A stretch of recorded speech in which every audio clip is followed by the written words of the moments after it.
안녕하세요. 저도 경기에서 이번에 합격한 사람이고요. 네.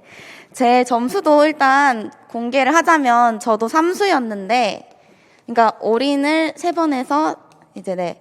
삼수인데 제 전공 점수만 얘기를 먼저 할게요. 처음에는 63점이었고, 두 번째가 64.67.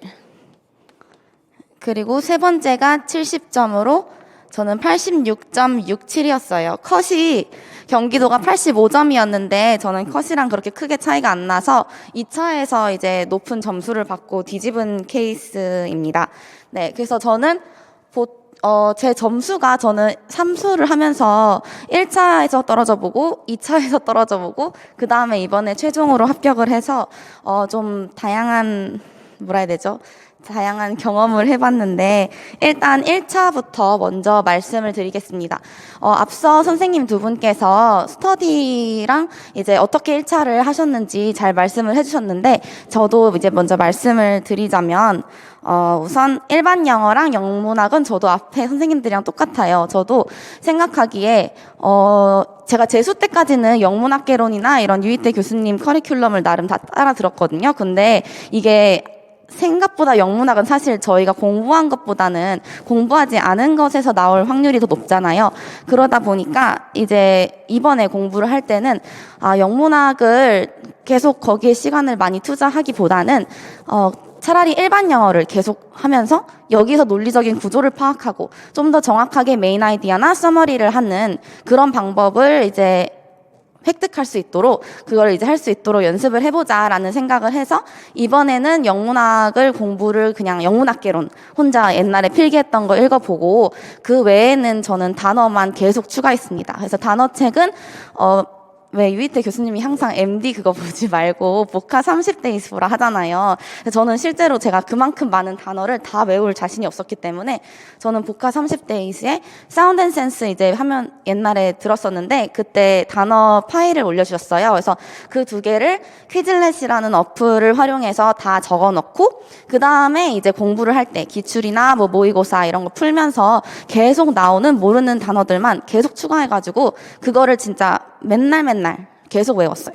그렇게 하면서 하다 보니까 이제 확실히 일반 영어랑 영미문학은 단어가 정말 중요하기 때문에 많은 도움을 얻었고 특히 예를 들어 영문학 같은 경우에 막 다양한 나무 종류가 있고 꽃 종류가 있고 막 너무 다양한데 이게 예를 들어 뭐 juniper, beech, 뭐 birch 뭐 이런 식으로 뭐 많을 때 얘가 무슨 나무인지 그러니까 정확하게 어떤 나무인지는 몰라도 얘가 나무인지는 알아야 문제를 풀 때 모르는 단어로 나와도 이거 나무지 이러면서 해석할 수 있으니까 훨씬 더 마음으로 심적으로 부담도 덜하고 해석도 잘 된단 말이에요. 그래서 그렇기 때문에 단어가 정말 중요하고 네. 그다음에 이제 영문학은 정말 단어고요. 일반 영어는 단어 말고도 저도 2S2R을 중심으로 공부를 했는데 그 초창기에 아마 1, 2월인가 유이태 교수님이 이제 OT나 이거 하실 때 막 이런 삼각형 2개 그리시거든요. 지금도 그리시는지 모르겠는데 이렇게 두 개 그리신단 말이에요. 역삼각형이랑 삼각형으로. 그래서 막 영문학이랑 일반 영어, 교육학 이거는 이제 역삼각형이고 삼각형이었나? 하여튼 상반기에 일반 영어를 더 치중하고 하반기에 이제 내용학적인 영어 교육론이나 영어학을 더 열심히 공부를 해서 세부 사항까지 암기를 해야 한다. 그러니까 상반기는 그만큼 일반 영어에 많이 투자를 해야 한다. 이렇게 말씀을 하시거든요. 그래서 저는 이제 이거를 믿고 이대로 상반기에 진짜 맨날 두 지문씩 계속 2S2R을 사실 이게 띄엄띄엄 교수님이 풀어주시잖아요. 그러니까 그거 아니어도 다루시지 않은 내용도 매일매일 두 지문씩 시간 맞춰서 풀고 그러니까 시험 문제 풀듯이 풀고 그 다음에 채점을 한 뒤에 다시 한번 보면서 완전 꼼꼼히 분석을 했어요. 예를 들어 2S2R 지문이 이렇게 왼쪽에 있고 오른쪽에 그 분석하는 표가 있다고 치면은 다른 건 진짜 다 못해도 키워드 그리고 시그널 월드 메인 아이디어, 서머리 이렇게 4가지는 무조건 적을 수 있도록 연습을 했고요. 저는 이제 구두로 말하면서 공부를 하기보다는 좀 비주얼 러너 그 막 다양한 색깔 펜 쓰면서 공부를 하는 타입이라 예를 들어 키워드는 뭐 분홍색 형광펜 문법은 초록색 형광펜, 파란색은 인퍼런스, 추론, 이런 식으로 다양한 색상펜 사용하면서 공부를 했습니다. 그러면 이제 제가 공부할 때도 더 확 눈에 들어오고 하니까 더 효과적으로 공부를 할 수 있더라고요. 그래서 선생님들도 각자의 이제 학습 방법이 있으니까 그거에 알맞게 일반 영어 지문 꼼꼼히 분석하시면서 하시면 처음에는 내가 이게 지금 맞게 하고 있는 건가, 늘고 있나? 이런 생각이 들 수 있겠지만 점점 뭔가 답지와 비슷해지고 빈칸을 맞추고 이런 횟수가 늘어나면서 이게 효능감이 또 증가해서 더 열심히 하게 되더라고요. 네, 그래서 일반 영어는 그렇게 하고, 제가 원래 한 번도 영자신문이나 이런 걸 본 적이 없었는데 이제 주워 듣다 보니까 한번 영자신문을 해볼까 했었어요. 근데 이것도 정말 사람마다 케이스가 다른 것 같은 게, 저는 초반에 영자신문을 시작했다가 진짜 한 달도 안 갔어요. 그러니까 해봤는데 이게 생각보다 2S2R 지문과는 뭔가 형식이 다르고, 모의고사나 실제 시험 유형과도 이게 뭔가 형식이 다른 느낌이 들더라고요, 신문이. 그래서 그렇게 하기보다는 저는 이제 2S2R이나 모의고사 문제를 풀면서 만약에 모르는 영역의 내용이 나왔어요. 예를 들어 작년에 제가 기억나는 게 일반 영어 모의고사 중에 백혈병 관련된 내용이 있었거든요. 근데 이제 그게 너무 어려운 거예요, 저는. 그래서 그거를 추가적으로 혼자 이제 백혈병의 적혈구, 백혈구 이런 간단한 개념만 찾아보는 정도로 추가적으로 상식을 쌓는다는 생각선에서 검색만 했지 굳이 따로 영자신문을 보거나 하진 않았던 것 같아요. 그러니까 뭔가 그런 걸 어디서 선생님들이 만약에 들었을 때 해보고 싶으시다면 해보되, 하고 뭔가 나랑 안 맞는 것 같다 하면 빠르게 버릴 줄 아는 것도 시간을 효율적으로 활용하는 데 아주 도움이 되는 것 같습니다. 그 다음에 이제 영어 교육론. 네, 영어 교육론은 사실 저는 영교론이 초수 때부터 항상 뭔가 쉽다고 생각을 했어요. 이렇게 좀 무시를 했다고 해야 되나? 그랬는데 그러면서도 항상 결국 문제를 풀면 그렇다고 만점을 받는 건 아니었거든요. 그러다 보니까 이게 그리고 실제 시험에서도 꼭 영교론은 한 문제씩 뭔가 헷갈릴 만한 게 나와요, 무조건. 그렇기 때문에 이게 쉽다고 무시할 게 아니라 계속적으로 봐야 되고, 그만큼 더 꼼꼼하게, 특히 단어 이제 빈칸 같은 경우에는 복수형, 명사형 이런 거에 따라서도 다 정말 0점이 될 수도 있고 하니까 그런 걸 섬세히 다 하나하나 살펴봐야 돼가지고 나중에는 이게 영교론이 쉽다고 무시하지 않고 키워드를 봐야겠구나, 키워드를 더 확실히 알아야겠다. 그리고 그걸 알 때 단순히 키워드만 아는 게 아니라 얘가 단수, 복수 형태, 그러니까 복수형이 S가 붙는 게 있고 아닌 게 있잖아요. 예를 들어 really는 S가 안 붙어요, 복수형인데. 그러니까 그런 식으로 다양한 여러 가지 복수형이나 단어의 형태 이런 것도 다 생각을 해서 공부를 했고요. 빌드업으로 저는 공부를 했는데 요점 정리를 했어요. 저는 영교론도 그렇고 영어학도 그렇고 다 요점 정리를 했는데, 그러니까 단권화를 한 거죠.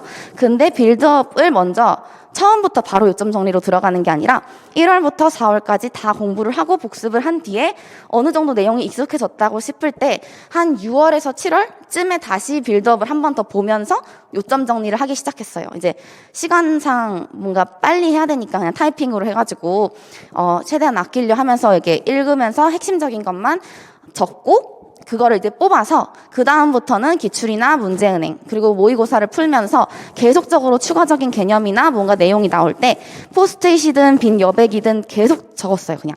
그래서 나중에는 정말 이게 스테이플러를 찝었었는데 막 찢어지고 너덜너덜해질 때까지 그것만 난 본다 하는 마음으로 정말 그것만 계속 추가해서 봤고요. 그게 확실히 정말 도움이 되더라고요. 그리고 원서 강의 같은 거 PLLT나 TBP 저는 안 들었는데, 왜냐하면은 저는 사실 영어학이 제일 너무 힘들었기 때문에 영교론보다 영어학에 시간을 더 많이 쏟아야 한다는 생각에서 영교론은 그렇게 많이 원서 강의는 보지 않았고 듣지 않았고 대신에 TBP만 나중에 가끔 키워드가 헷갈릴 때 이렇게 뒤에 인덱스 페이지 봐서 거기 관련된 페이지만 잠깐 가서 확인하는 정도였어요. 근데 제가 만약에 PLLT가 있었으면은 그거를 봤을 것 같은데, 왜냐면 거기 뒤에 딕셔너리가 있으니까. 근데 제가 PLLT를 분명히 옛날에 학부생 때 갖고 있었는데 어디 있는지 못 찾겠더라고요. 그래서 안타깝게 TBP를 활용했는데, 만약에 PLLT도 가지고 계시다면 거기 딕셔너리를 활용하는 것도 저는 좋은 방법이라고 생각을 합니다. 그 다음에 이제 영어학, 통사론과 의문론이 있죠. 저는 학부생 때는 의문론이 너무 재밌었어요. 어떻게 보면은 기호 뭔가 발음 기호 쓰고 이러는 게 재밌더라고요, 저는. 그래서 의문론은 이 정도인가 보다 했는데 이제 임용 공부를 시작하니까 막 규칙이 저희가 그냥 단순히 규칙을 외워서 되는 게 아니라 이거를 막 사례에 따라 예외적인 사례를 자꾸 추가를 하니까 규칙이 계속 바뀌는 거예요. 근데 아무리 그렇다고 해도 기본적인 틀은 있기 마련이거든요. 그래서 저는 의문론 같은 경우에는 이제 저도 앤드류 교수님 거는 그러니까 다른 강의들은 뭐 이렇게 엔수를 함에 따라 점점 뭐 선택적으로 들었어도 앤드류 교수님 거는 그냥 커리를 쭉 다 따라 들었어요. 왜냐면은 제가 너무 영어학에 자신이 없었기도 하고 뭔가 그렇게라도 해서, 왜냐면 앤드류 교수님 항상 업데이트를 뭔가 새로운 걸 가지고 오실 때도 있고 이렇기 때문에 그거를 제가 놓치고 싶지 않다는 그런 불안감이 있어서 그거를 계속 들었고 네, 그래서 의문론은 이제 공부를 할 때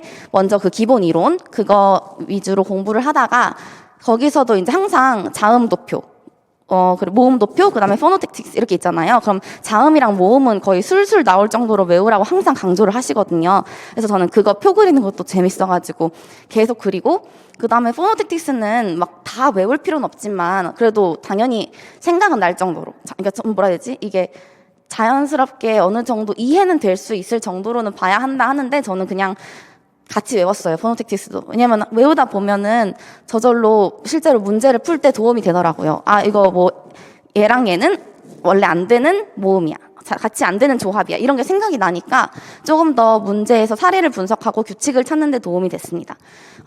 네. 그리고 통사로는 똑같아요. 저도 그냥 커리를 다 들었기 때문에 그렇게 하면서 앤드류 교수님이 단거나 하지 말라 하시는데 저는 정말 요점 정리가 저의 공부 방법이기 때문에 그냥 그것도 같이 요점 정리를 했어요. 근데 이론 들으면서 연결론처럼 계속 추가를 했어요. 그러니까 뭐 기출 듣고 있으면 다음 페이지에 추가하고 관련 페이지에 추가하고 이런 식으로 해서 저는 기본 이론, TG, 시날규, 특포를 다 요점 정리를 하고 모의고사나 기출, 문제은행 할 때도 관련 있는 페이지에 계속 포스트잇을 붙여가면서 공부를 했습니다. 그래서 그것만 또 이제 계속 본 거죠. 근데 그게 왜 TG나 특포 같은 거 보면은 관련 단어 막 예를 들어 터프 동사, 뭐 ready 타입 동사 이런 식으로 다양한 동사 종류가 있고 막 그런데 그거를 정말 다 일일이 적기에는 또 시간 낭비잖아요. 그래서 그렇게 뭔가 적을 게 많거나 암기해야 할 게 많은 경우에는 그냥 캡처를 해서 스캔 떠가지고 핸드폰으로 돌아다니면서 보고 했습니다.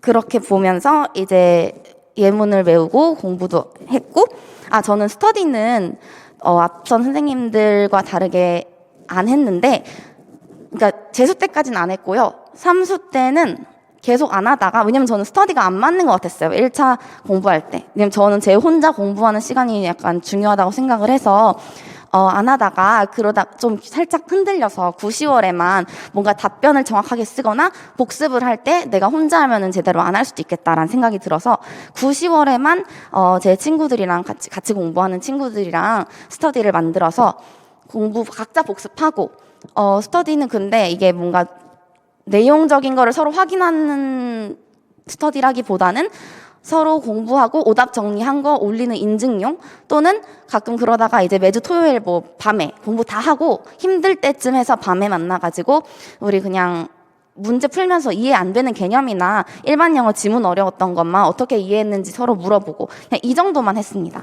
그래서 스터디는 1차는 별로 하지 않았고요. 네.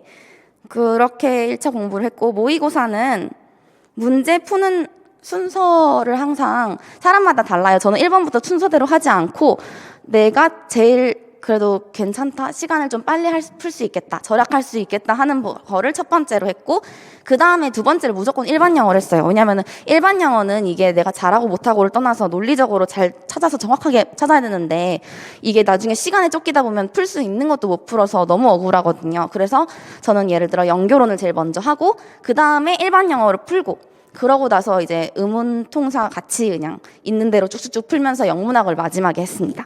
그리고 시간 관리 같은 경우에는 맞아, 모의고사 때 이것도 있습니다.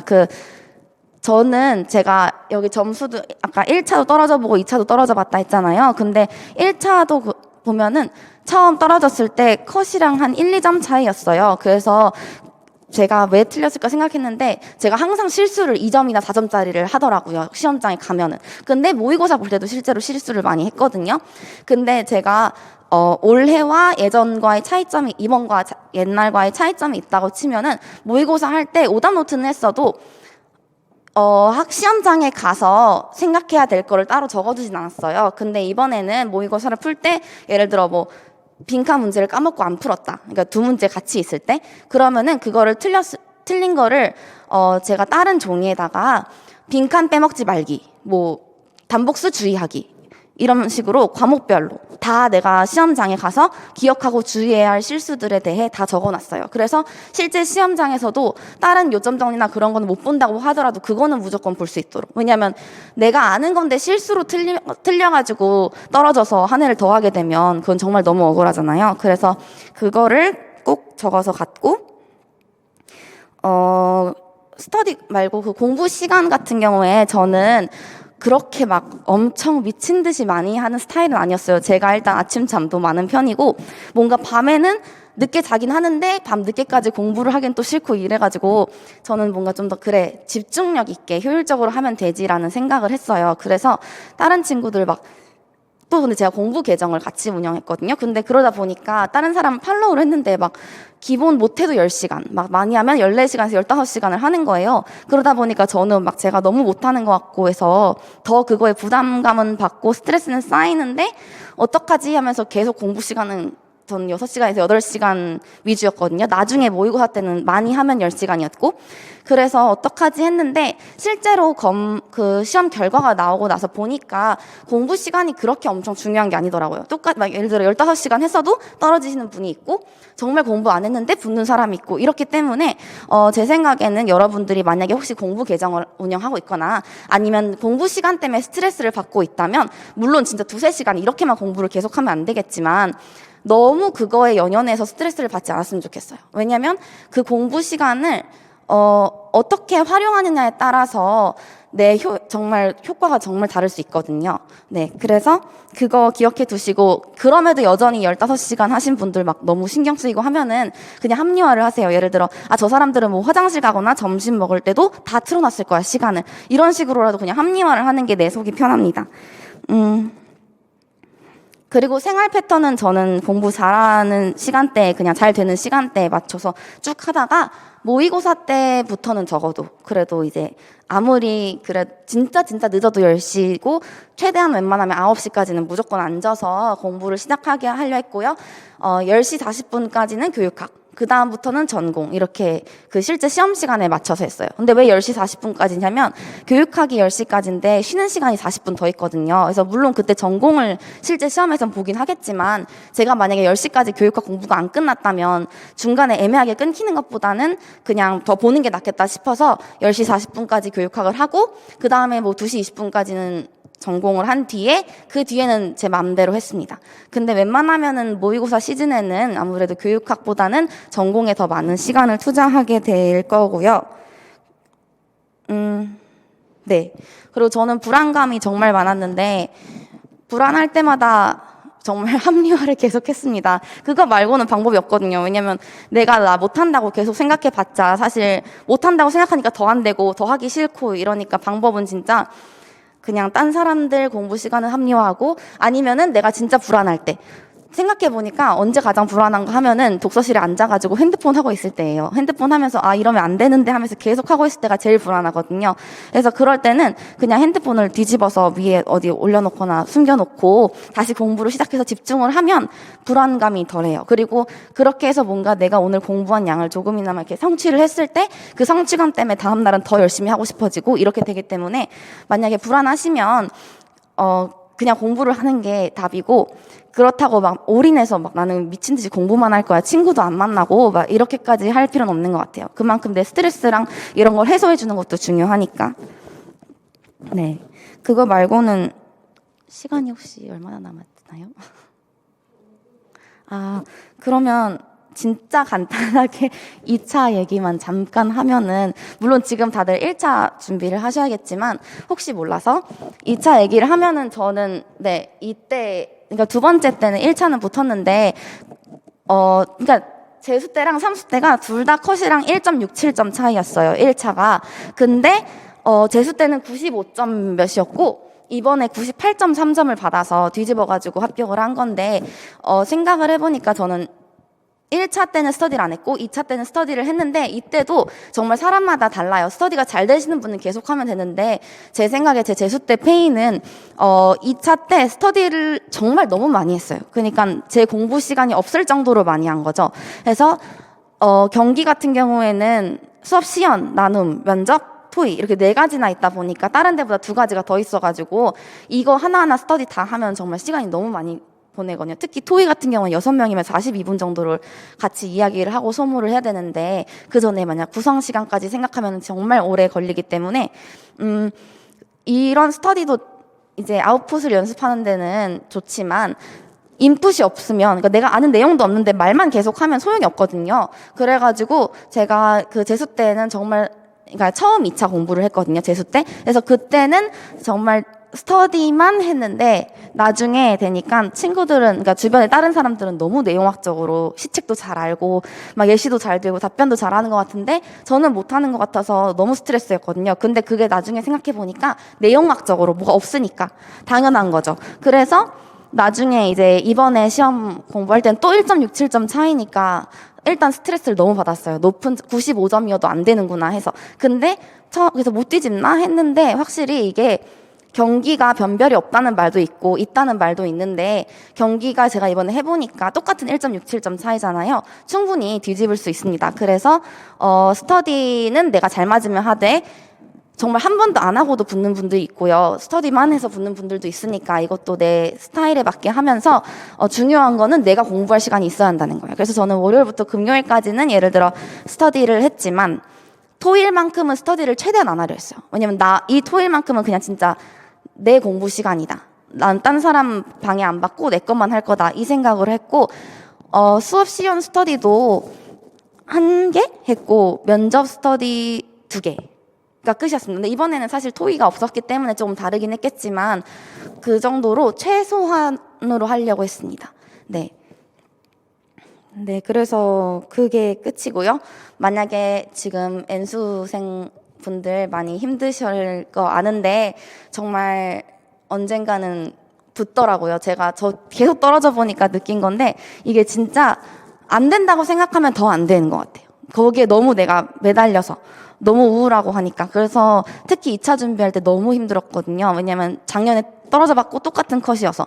근데 이게 선생님, 교수님들도 그렇고 말씀드리면 다 전화 엄청 많이 주시면서 위로도 해주시고 더 많은 도움 추가적으로 주시고 막 따로 불러서 강의해주시고 하세요. 그러니까 얼마든지 말씀을 하셔서 도움 받을 수 있는 만큼 다 받으시고 그 다음에 내 이전 점수를 그냥 잊으세요. 옛날에 뭐 이만큼 떨어졌어 하면은 그거 그냥 잊고 올해는 붙으면 되지 하면 되고 저 진짜 어느 정도로 합리화를 했냐면 제 친구들 중에 2차 붙은 친구들이 한 번씩 울었대요. 근데 전 작년에 안 울고 이번에는 울었거든요. 그래서 그래 이번에는 울었으니까 붙을 거야. 이 정도로까지 진짜 될 수 있는 좋은 쪽으로는 다 합리화를 했어요. 그러니까 어떻게든 내 멘탈을 어떤 방식으로든 최대한 긍정적으로 유지할 수 있도록 노력하는 게 중요한 것 같습니다. 네, 올해 꼭 다들 합격하시길 기원하겠습니다. 화이팅!